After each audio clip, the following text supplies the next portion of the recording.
From New York, send in those restaurant check stubs. I'm doing my taxes, and I still need another $1,000 worth of deductions. It's Late Night with David Letterman. Tonight, Tom Brokaw and singer Belinda Carlisle.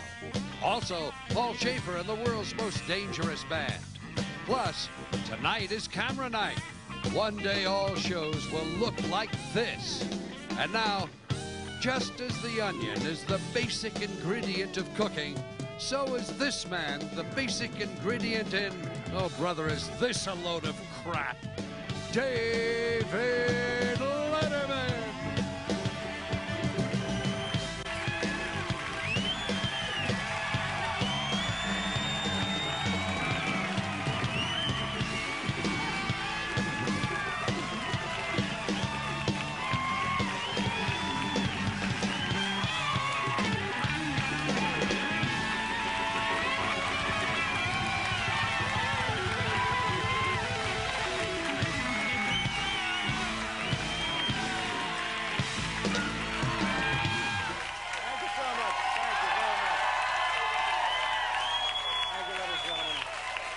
Thank you very much.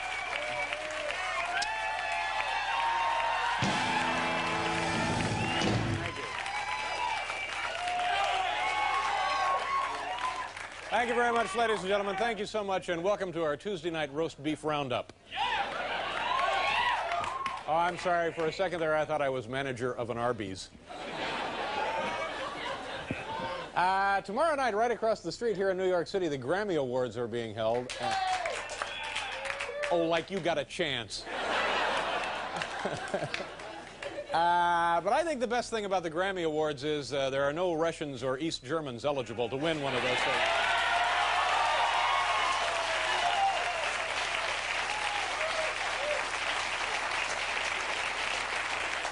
Let me explain something to you tonight, ladies and gentlemen, because we want to continually bring you the finest in American commercial television entertainment. We've added a few extra cameras to our normal battery of video equipment. Usually, on this program, we usually have 4 cameras, and in all honesty, that's probably too much for us anyway. But tonight, we have 13 different video cameras because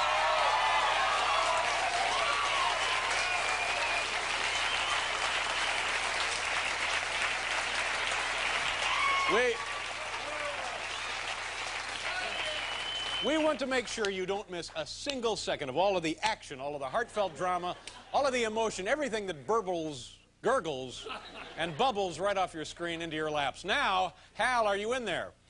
Yes, Dave. Hal, our director, Hal Grooney, will now demonstrate this... yes, Hal?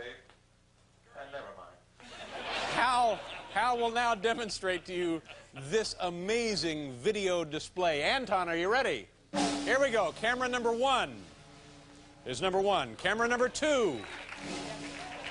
Camera number 3. Camera number 4. Number 5. Black and white. Camera number 6. Number 7. 8. 9. 10, 11, oh, that's 12, and finally, ladies and gentlemen, number 13.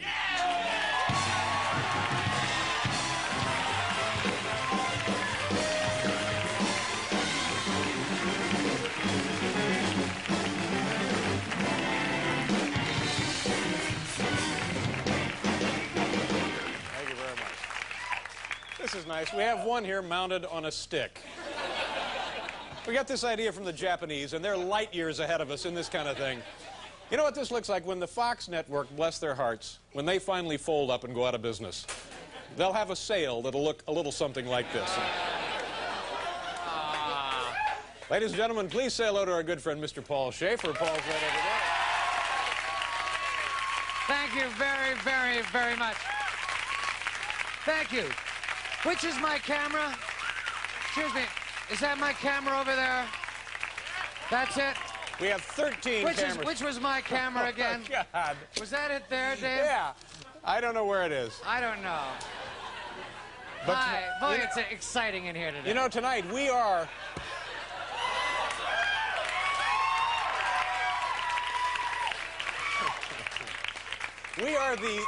Tonight we are the third largest employer in the United States. The first would be the government, and then, of course, I guess it would be GM, and then maybe Lockheed, McDonnell Douglas, and our show tonight. And then us. This is wonderful. Oh, it's great. What the hell is that? So, did you have a nice weekend, Paul? I had a so-so weekend. How was your I weekend? had a horrible weekend, and I'm going to tell you why. Why? Well, all right. What if we have to get out of here in a hurry? How... yeah, I had people come up, friends, staff members came up Saturday night to watch the Olympics with me. Nice. Sounds good so far. So far, it Sounds should like have a been lovely great. plan for a Saturday That's evening. right. Jude Brennan, the lovely and talented associate producer. Wherever she goes, happiness Exactly. follows. And my assistant, Lori Diamond. Fabulous gal. That's right. They were Should have been coming- a marvelous evening. Coming up to my house to watch the Olympics. Yeah. We were going to have pizza and a lovely salad. Perfect. You know, I think as Americans, aren't we eating more salads these days? So what could go wrong with an evening like okay. that? So in the middle of all of this, we're watching the Olympics and we're eating our pizza and eating our salad.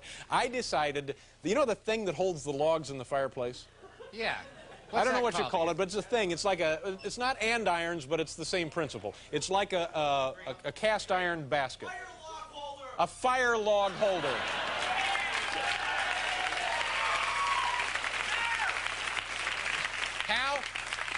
How can we get a shot of the guy in the audience? Okay. Don't hurt anyone. I'm glad you're making such good use of the cameras. We have 13.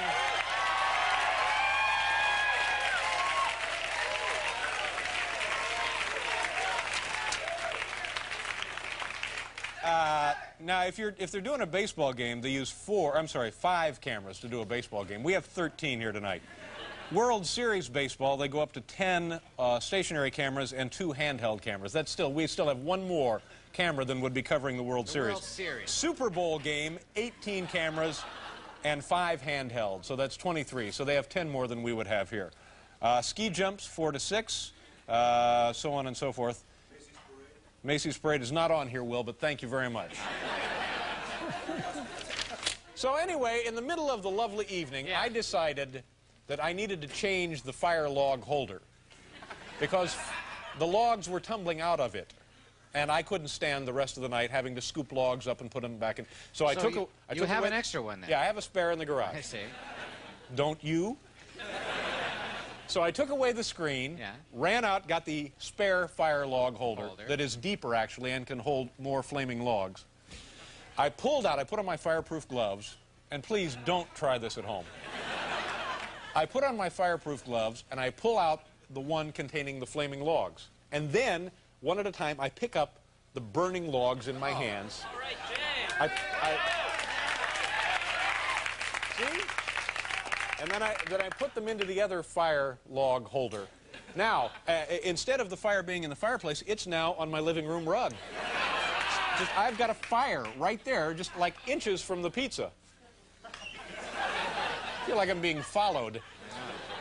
So now the house, of course, is filling up with smoke. And this whole procedure takes about 20 minutes, just about half as long as it takes to tell the story. Yeah. And so finally, after doing nothing to assist me, nothing whatsoever, Jude Brennan puts down a slice of pizza and says, "What are you doing?" So it wasn't a great weekend then? See, I couldn't have told that story with just 4 cameras. No. 13 cameras. Let's do it. We have here, what are these? These are dumb ads. Actual advertisements from actual periodicals that our staff has pored over for the last couple of weeks, and we found them rather amusing. Heck, we'd like to share them with you now. Thanks. Oh, and by the way, if you think tonight's show is great, tomorrow night, this one I'm really excited about. From St. Louis. Coverage. Thanks, Hal.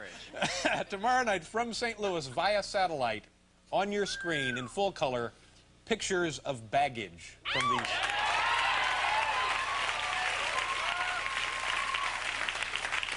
From the St. Louis airport. Is one of these cameras in black and white, Hal? Is that the deal? Or do I need a checkup? Anton's is black and white. That shouldn't be in black and white, should it? Oh, they thought it would be more amusing to have it in black and white? I got to start coming to the meetings. All right. Have we done the top 10 list? No. Should we do it now? Tonight's category from the home office in Lincoln, Nebraska, top 10 unpleasant things to hear on an elevator. I am so fed up with riding elevators in this building. Top 10 unpleasant things to hear on an elevator. God, every move they make is a fire drill here. Here we go, number 10. Does this look infected to you? Number 9, you know these pants are reversible. Number 8, hold the door, Willard is coming. Number 7, the acoustics in this elevator are perfect for yodeling. Number 6, sorry about my finger, I was aiming for a button.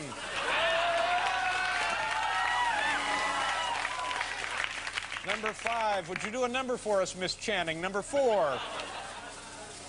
Number 4, we're both going to the 14th floor. How about a hug? Number 3, I'm not just a Jehovah's Witness. I also sell insurance. Number 2, does this smell like root beer to you? And number 1, just ignore Duke. We're going to have him fixed soon.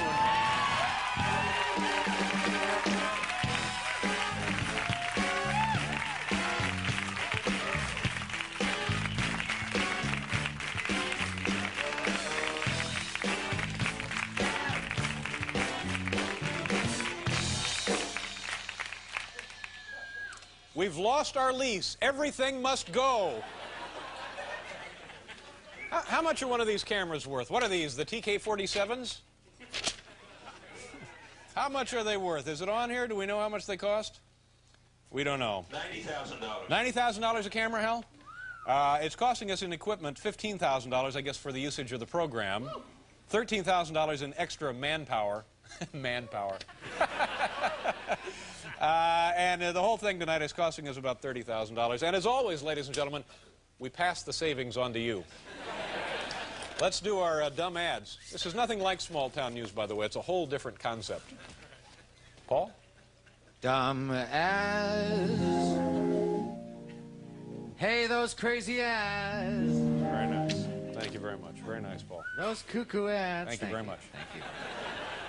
Hal, I'm getting vertigo. Hold on to the desk.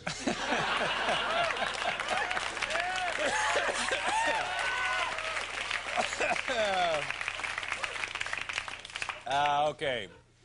The Green Apartments, this ad tells us. Apartments from $190 a month. Jogging trails, barbecue grills, and ducks.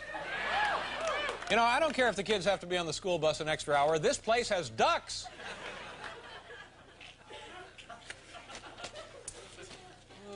What are you doing? Thank you very much. Yeah, our associate producer. We're smoked out of the house. Franco-American SpaghettiOs and Lifesavers, $150,000 education sweepstakes.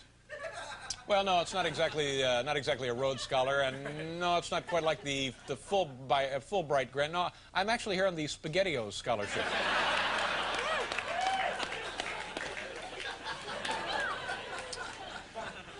Here's one I know you're going to love. It's the Shove It Hair Styler.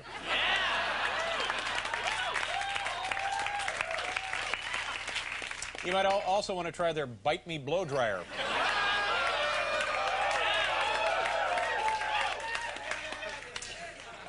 Valley of the Dolls, 14 hours continuous entertainment, almost nude dancers, and homemade chili. Almost nude dancers and homemade chili on the next Donahue. Why couldn't they just have totally nude dancers and serve canned chili?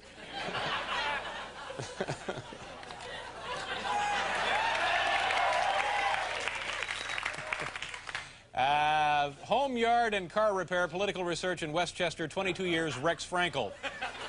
Okay, Rex, clean up the vacant lot, mulch the shrubs, and can you find out how the blue-collar voter feels about farm subsidies?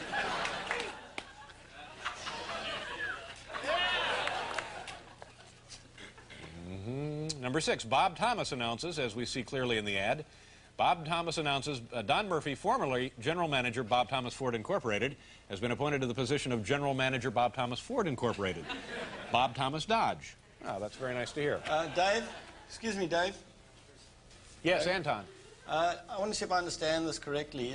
It's Bob Thomas who's announcing that Don Murphy is the new general manager of Rob Thomas Ford. Right. But wasn't he formerly the manager of Bob Thomas Ford?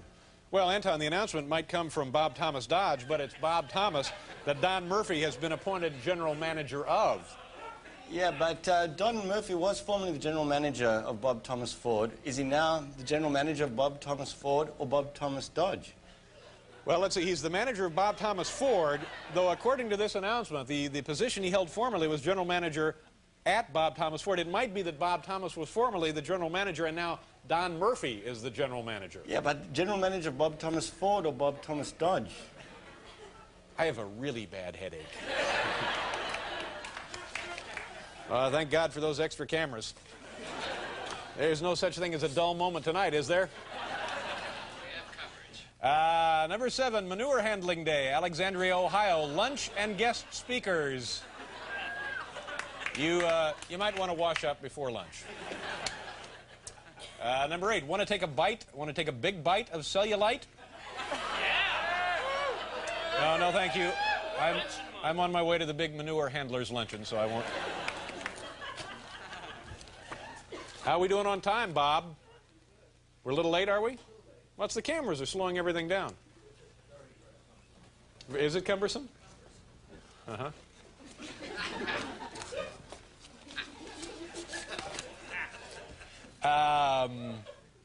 Here we go, number 9, Hoffman's Gun Center. Oh, this looks like a St. Patrick's Day ad, Paul. You see they got lyrics? When gun guys' eyes. Paul, you try this one. I'll take a crack at this one. When a gun guy's eyes are smiling, that's sure they very smile nice. at Hoffman's store. When a gun guy eyes his true love, it's the gun that they adore.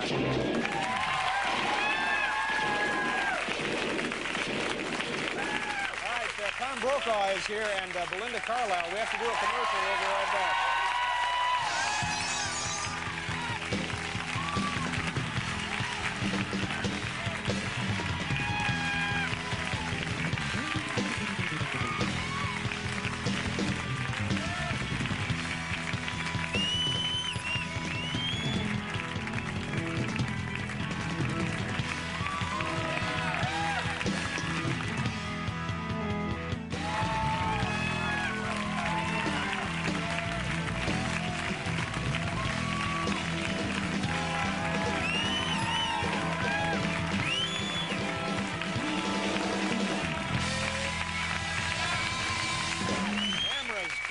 Cameras. And tomorrow night, ladies and gentlemen, baggage from St. Louis via satellite. Our first guest tonight, this man is certainly on a roll with exclusive and news-making interviews. Mikhail Gorbachev, Pat Robertson, George Bush, and Bob Dole. Well, the roll stops here, folks. Please welcome the anchorman of the NBC Nightly News, Tom Brokaw. Tom, are you there? Hi, Tom. Good to see you. Thank you for being here.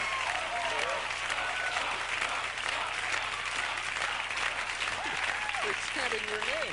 That's right. The chant goes up, Tom, Tom. Well, they might as well, because there are no cameras left in the building for me to do the news. Yeah, I explain. mean, we're sitting... Now, explain. Now, that's an interesting statement, but it means something else. What else is going on there? Well, we have robotic cameras. Right. And if they don't like what I say, they come and eat my tie and take off my left shoulder. Now, explain to us what's happened. You used to have 3 cameras up there? Yep, still have 3 cameras. 3 cameras. They're run by a single person who operates it a little bit like a joystick that you would have on an electronic game at home from another part of the building. And are they as versatile as the man-operated cameras? As versatile as these cameras, you mean? Yeah. As what we've seen here tonight? Mm-hmm. I hope not. But now the sad part of this, don't people lose jobs because of this? No, they're going to find jobs for them in other parts of the building. For example, you've employed some of them here, and there will be others. Bobby says, yeah, little cynicism there, Robert. Be a labor action here in the I'm going to miss my friends, actually. And when does this go into effect? Well, that's a very good question. Probably early part of next week. Mm-hmm. Are you comfortable working with these robot cameras? Well, they don't have nearly the snappy one-liners that some of my pals do. I mean, I could walk into the studio and Bob always had a little joke for me every night. They don't have that. Yeah. No. What is the advantage? The advantage is that over the long haul, they save the General Electric Company a lot of money. Oh, well, thank God for that. Yes. Because there's been a lot of concern about it. If ever there was a company on its last legs, it's GE. That's right.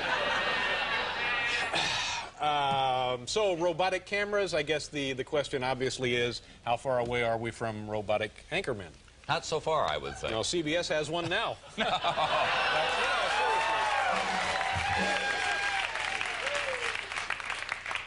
It's a really cheap joke, I'm sorry. It was. I'm sorry. You know, you and I ought to hang around together. We look, I mean, don't we look like guys that you'd see hanging around together? Absolutely. Would you like to hang around with me? Nope. Tell me about Mikhail Gorbachev. Is it Gorbachev? Yeah. Yeah. Was that the most important, most exciting interview you think you have ever? Yeah, I think so. It's the first kind of one-on-one interview that he gave to a Western reporter. After How did that all. come about? Well, we worked on it for about 3 years. I mean, did everything but send small Russian people to his doorstep with envelopes. But when he first took power, we began a kind of campaign through contacts that we had in the Soviet Union, through telexes and letters. And a man by the name of Gordon Manning, who works at NBC, would come in with great regularity very early in the morning because of the time difference and call his contacts in the Kremlin. And we worked on it that way. Yeah. Where was the interview actually held? What's about to happen to it? I don't know. It's nothing. I think it's Hal showing off a little bit is what I think it is. It does remind me a little bit of the Russian director that we had when we were there. But where was it held? It was held in the Council of Ministers, which is deep within the Kremlin, and we walked down the hallway to get there, and the guide said to us kind of offhandedly, that was Lenin's office right there that we walked by. That's pretty amazing. That's not bad. Yeah. And we walked into this room kind of gilded with a nice picture of the Kremlin from across the river on the wall, took a look at it, and then came back 2 days later to do the interview. Yeah. What kind of things did you talk about while you were waiting for things to be set up? Well, I was trying to put him at ease, which turned out not to be a problem at all. He's very confident with people, and I knew that he'd spent some time in the agricultural parts of the Soviet Union, so I talked to him about being a combine operator. Right. And then I said to him, we know that you would like to make an opening statement. We don't think that that's in the best interest of this program. It would be better if you say that opening statement and put it at the very end of the program, or kind of closing remarks. Did that make him nervous? No, he just said, I would like to make an opening statement. And we said, but we have negotiated this, over many months with your people who are here in the Communist Party, and we don't think it's necessary to make an opening statement, and so I would hope that you would make an opening statement. And he said to me, my hope is that your other hopes will be better realized than this one. I will make an opening statement. So we managed to take, and I counted up, I had 9 NBC vice presidents with me, and he had the Red Army, and I thought, he'll make the opening statement. 9 NBC vice presidents? Well, about. That's right, great. That's like clowns getting out of a Volkswagen in the circus. They just keep coming. I want to talk a little bit more about your interview with Gorbachev and also George Bush and Bob Dole and those folks, and anything else you want to chat with. We have to do a commercial here, and we'll be right back with Tom Brokaw.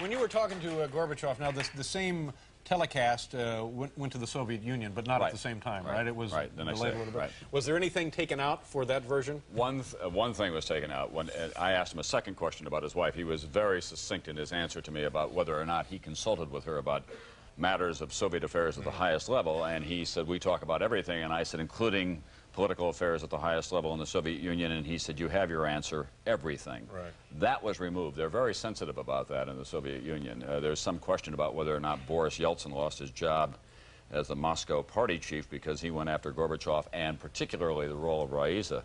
As we sat down... So they would like the image not to include that he shares everything with his wife? Yeah, that's right. She's not a member of the Politburo, after all. When we sat down, they had wired him up in a kind of clumsy Russian fashion.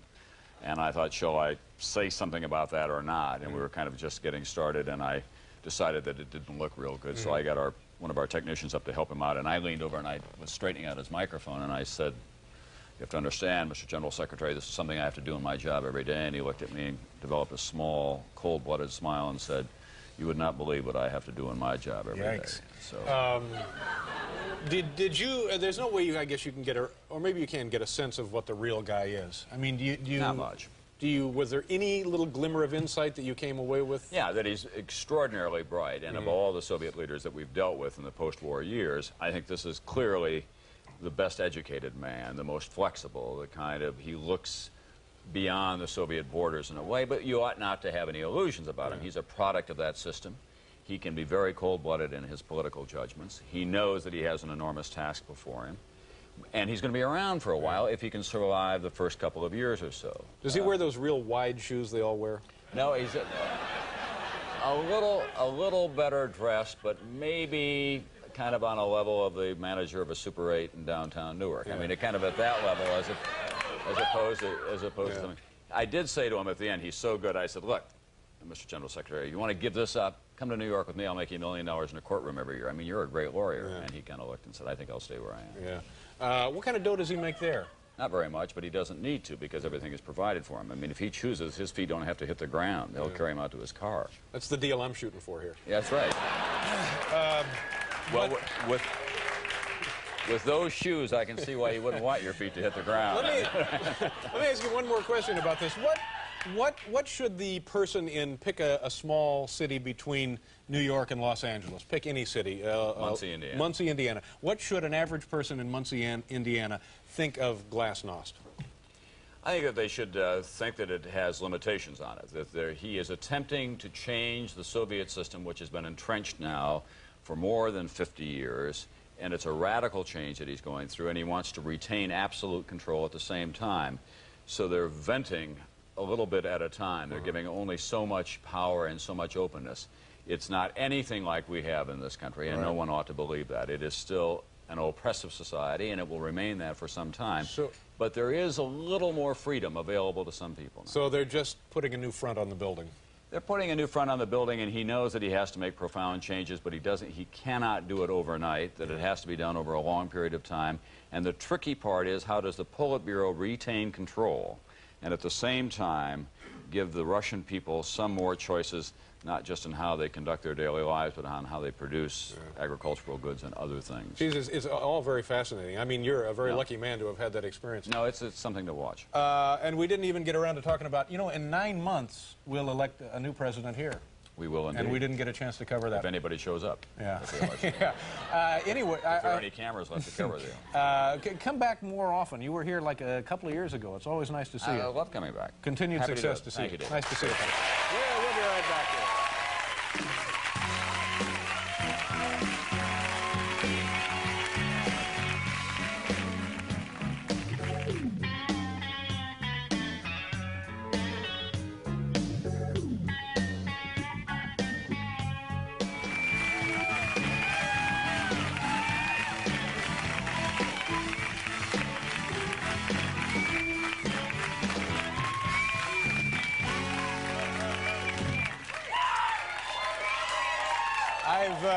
I've been asked to remind you by our producer, Bob Morton, that we have 13 cameras tonight, in case you're just tuning in late.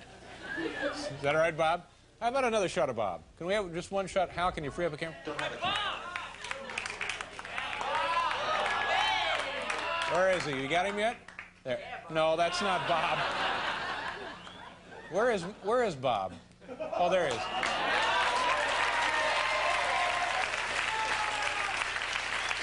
Bob, after the show, come up to the office. Come up to the office and do I Walk the Line. I love it when you do that. Sure. It's great. Let's see. Tomorrow on the program, Carol Leifer will be here, and also Tim Reed, star of Frank's Place. I love Frank's Place. He'll be here tomorrow night. Fabulous. Are you all right? I love Tim Reed. Yeah, he'll be here tomorrow night. Fabulous. Wow. And coming up later, Belinda Carlisle, who has been nominated for a Grammy Award. Let's hope we get the right camera angles on her. That's all I can say. How can you not get the right camera angles on her? Exactly. You know, kids, the U.S. dollar is weaker than it's been in years. Our military strength has fallen far behind that of our enemies, and the test scores of our high school students continue to decline drastically. As part of this overall trend, ladies and gentlemen, please say hello to Kenny the gardener. Kenny?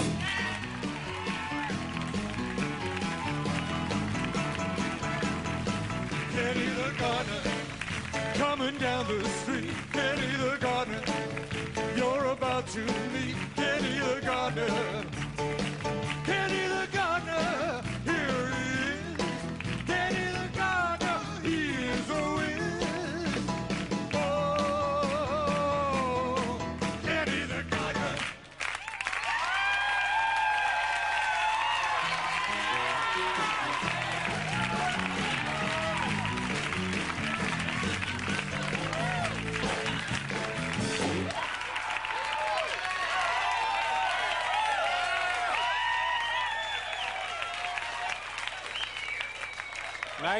Nice to see you, Kenny. You're here on a very exciting night. We have 13 cameras instead of our usual 4. 13 cameras? Mercy! Kenny, what have you been up to lately? Well, I've been traveling across the nation, entertaining our men and women in uniform. Men and women. So you're entertaining the armed services. No. I've been performing for employees at Dunkin' Donuts. They pay you to perform in donut shops. No, I wouldn't accept the money. Even on the remote chance that they might want to pay me. Well, that's certainly very big of you, Kenny. No, I do it because I love those brave kids who wear the pink and the brown. They deserve the best. Am I right, people?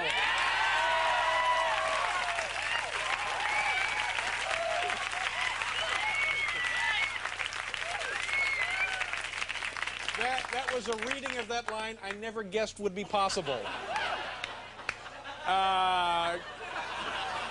Kenny, I think maybe the glue from your hairpiece is seeping into your brain. How about a gardening tip? Kenny? Kenny? For the first time, Letterman, I'm taking a good long look at you. And you know what I see? What's that, Kenny?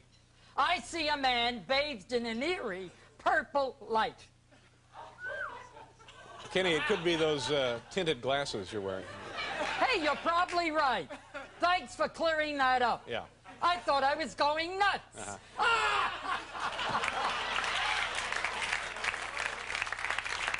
Well, you might want to get a second opinion. Anyway, Kenny, how about a song before you leave here tonight? Sure thing, Dave. Oh, God.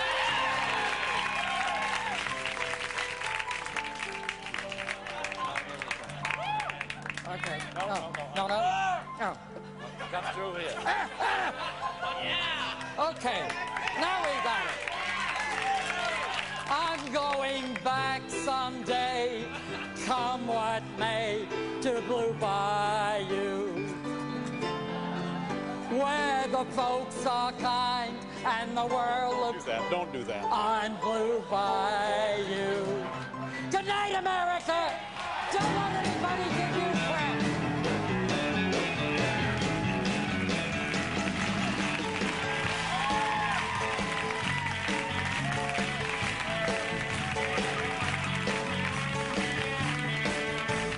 Sorry. I'm terribly sorry. Every time he comes out here, it's like a bar fight just to get through one of these things.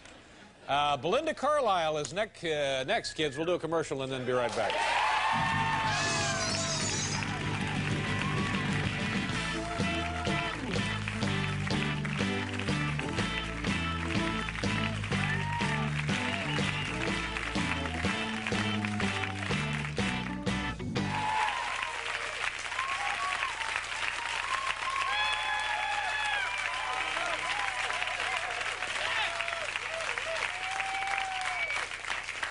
Our next guest has been nominated for a Grammy for the Best Female Vocalist of the Year. Her album, Heaven on Earth, just went platinum. Folks, please welcome back the lovely and talented Belinda Carlisle.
Thank you very much. Nice to see you again. How you doing? Okay. We have to do a commercial. We'll be right back here with Belinda Carlisle. Come on over.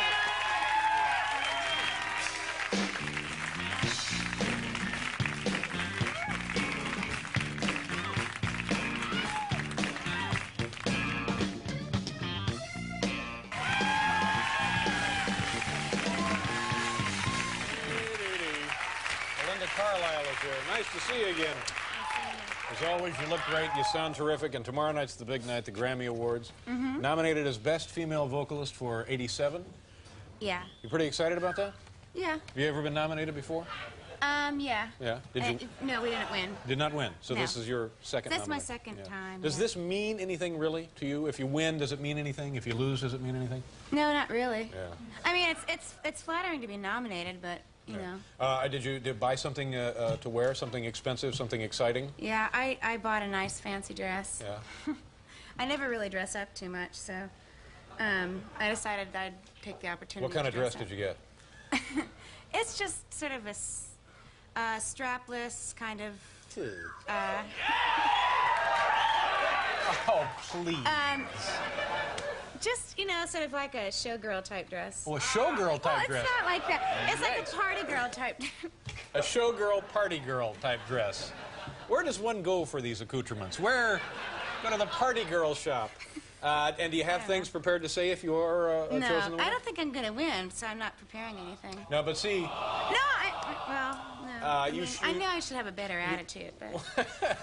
But you should have something prepared, even if you think you're not going to win, because having something to say is better than going up there and just sort of chewing on your tongue for a period of time. Say thank you. Well, of course, say thank you, and thank the people who helped with the record. Yeah. You know, somebody from your people, your camp, your group, whoever, whatever you got out there in California, sent me a copy of your platinum record. Yeah, and I was touched, and the longer I looked at it, it's a pretty nice display. It's bigger than this, and it's in a frame and everything. And the longer I looked at it, I was driven with the idea of ripping it open, busting it out of the glass case to see if it actually played anything. Oh, I don't think it does. I think that they take reject records and paint them up. Yeah, and, yeah, that is what they do. Yeah. Yeah, I was kind of disappointed. But and it turned out that the record has just been spray painted silver anyway. Yeah, kind of a cheesy thing. Yeah, it is. How's your pig? How's your pet pig? I don't have it anymore. Now, wait a minute. Whose show is this? What happened to your pig? No, I didn't eat it. It sort of was kind of messy in the house. Yeah. So. Well, I don't think you should be keeping the pig in the house anyway. Well, it was sort of messy outdoors, too. And do you have other pets? I still have the dogs and the parrot. Yeah. Do you have a lot of property where you live? Well, I have enough for more animals. Yeah. Well, that's good. That's good. Yeah. And so tomorrow night we'll be watching, and best of luck, and thank you very much for being back here. Thank you. Always good to see you. We'll be back here.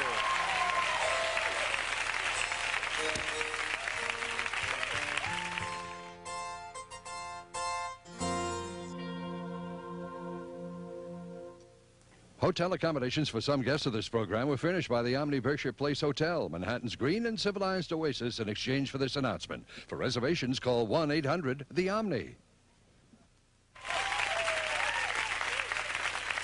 Thank you very much for being here. Thank you. We have 13 cameras here tonight. One came in from California. Had to ship it in. $6,000 to have that brought in. Tomorrow on the program, folks, Carol Leifer and Tim Reed from Frank's Place. Have a nice evening. Thanks for being here. Bye-bye.